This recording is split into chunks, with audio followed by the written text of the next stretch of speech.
SpyWitnessNews. For my new subscribers, it's a show I do every once in a while, and I plan to do it more. It just goes over the top stories on SpyWitnessNews.org. If you haven't been over there, go out there and check it out. Sign up for a free account. There's tons of stuff over there. Got an official document library, reading library, documentary library, events calendars, forums, blogs, polls, books, DVDs.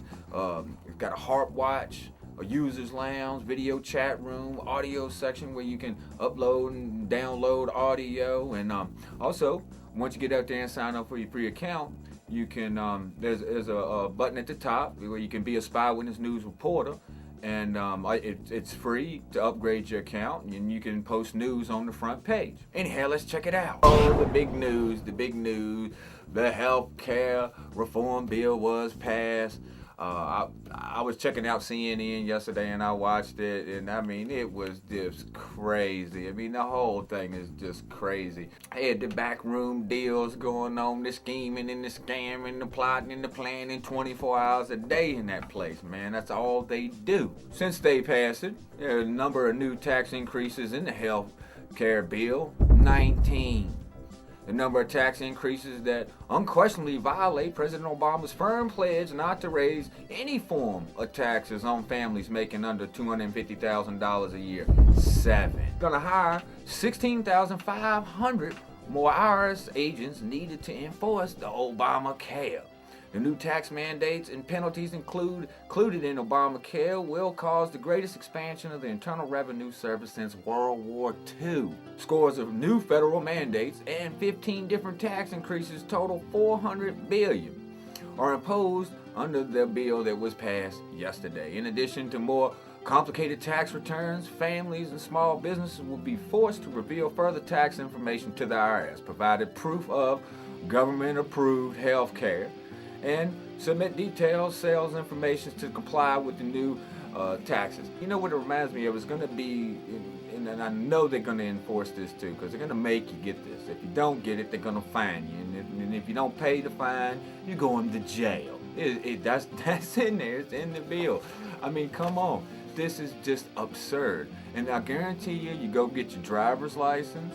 And if you don't, you're gonna have to provide some kind of proof of health care to get your driver's license. There's gonna be so many things that they can twist and turn and all of this stuff to do this. And some of the people who actually flipped and voted yes on it, I couldn't believe. Dennis Kucinich, I couldn't believe. Now, I'm not left, I'm not right, I'm not independent, I'm not libertarian, I'm not a communist, I'm not any of these things. So. But I really thought that this guy was cool. So I watched him a few days ago talking about the reason why he was going to vote yes. And his basic concept was let's get a structure in there and then we can fix it afterwards. And that is totally what software companies do. They get some crappy software, they throw it in there, and then they, put it out to the public, and then they're gonna fix it. I mean, and it's always glitches and stuff that's always wrong with it. Virginia Attorney General is gonna announce Monday that he is gonna file a legal challenge against the bill. Florida Attorney General is also planning to announce today that him and top prosecutors from 9 other states are filing a lawsuit to protect the rights of the American people from the bill. South Carolina, South Dakota, North Dakota, Alabama, Washington, Pennsylvania, Utah, Texas, and Nebraska. And what they're going by is the 10th Amendment, which restates the Constitution's principle of federalism by providing the powers not granted to the national government nor prohibited to the states by the Constitution of the United States are reserved to the states or the people. I have a lot of liberal friends, progressive friends and stuff, and they're always like, we change the channel, we need health care, everybody should have it. And that's just a farce. That's what they use to try to make you believe that they're doing the right thing. It's like, well, everybody should. They're the good cop. It's just like Obama. He's the good cop, Bush was the bad cop, but they both cops. Seriously. I don't saying nothing against cops, but you know what I'm saying. Personally, my opinion on it is that people should have a choice. I don't want to go to jail. I don't want all these IRS agents coming, trying to be all invasive in me and try to enforce healthcare. The IRS enforcing healthcare. Come on, what is that? Some people really need the help, and there's no doubt about it. But a majority of people who are hollering for it and all of that stuff is not just the people who really need it and really need the help. And the healthcare system is messed up. No, there's no doubt about it. But there's the gimmies. Everybody wants something for free. Everybody wants something for free. And when you keep getting for free, it's like a parent who has a child and they don't teach him any responsibilities, and they just let them have the free ride. And so they never learn any responsibility to take care of themselves. So they're always sitting there with their hands out. And that is where this country is going, is going to a bunch of people being dependent on the government to do everything for them instead of learning and doing it for themselves. Just basic stuff. I mean, come on. Get a sniffle, cough. You don't even know how to take care of a basic cold. They want you to be dependent on them. That's what they want. Now, for the people who really need it, who are really getting screwed, losing coverage and all of these sham insurance agents and all of that, healthcare insurance agents and outrageous doctors and stuff, that's what they need to concentrate on, When they use that as an excuse, acting like there's going to be everything okay, when the reality of it is they're just taking off. Now, you want to let these people manage your health care? Seriously. And that's what it basically, you want to let the federal government get in there and dictate to you? These cats couldn't even do cash for clunkers. Look at that. Cash for clunkers. Some basic thing that they put through, and they couldn't even manage that. Look how long that lasted. Look at how fast they were sitting there going, derp, derp, derp. What happened? It went fast. All the money was gone before we knew it. Derp, derp, derp. Come on, man. You gonna let these fools do it? Look at the auto bailout. Look at Ford Motor Company, right?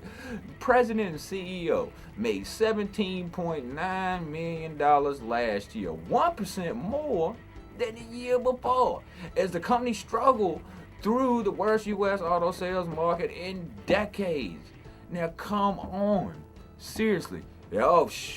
I'm telling you, they riding high on the bailouts, and they ain't hurting. Look at the bank bailout. 9 banks that received government aid money paid out bonuses of nearly $33 billion last year. $33 billion, not million, billion. The government gave them your money, my money. Gave the auto industry your money, my money. And invested in that, in the cash for clunkers, and all of this stuff. You really think that these people can do healthcare any justice? Please hang up and try again. Another top story on SpyWitnessNews.org. ClimateGate goes back to 1980. It's not even about, just recently when all of the ClimateGate happened and all of the emails that got hacked that proved, that the head climate got it to the point that the head climate scientists had to admit, that there wasn't any significant rise in temperature since 1995, and I lost this, and that's always the case. When it comes down and people get caught, they'll be like, I lost it. My question is, when did you lose it? Why did you keep quoting from it when you lost it and you had no facts back in what you were saying up? James Henson of GISS appears to have systematically adjusted the historical temperature records to remove a cold patch in the 70s in order to exaggerate the rise since. Watch how the cooling trend of the 60s and 70s is steadily adjusted up so that 0.3 degrees cooler gradually becomes 0.03 degrees warmer. These people have no shame. If it was real, why would they have to keep adjusting it? Why? Give me your money. You want to solve global warming? Give me your money. Give me your money. And what are you gonna do? What are they gonna do with the money? They're gonna go, give me more money. That's what they're gonna do. They're not taking the money to build a machine that's gonna fix global warming. Because there's always a little global warming. There's always a little global cooling. But if you, all the green cats out there, if you really want to, you feel close to the planet. I feel you. I feel you. You worry about the contamination of your water systems. That's something to worry about. You worry about the pollution that's going in the air that you're breathing. That's something to worry about. You're worried about cutting down all the rainforests. That's something to worry about. Let's just stick with the pollution. How about that? How about you Greens just stick to that? Stop buying into what the rest of these money makers are saying. Seriously, man. Anyway, I'm ChangeDaChannel. This has been SpyWitnessNews. I'll catch y'all next time, and I'm out.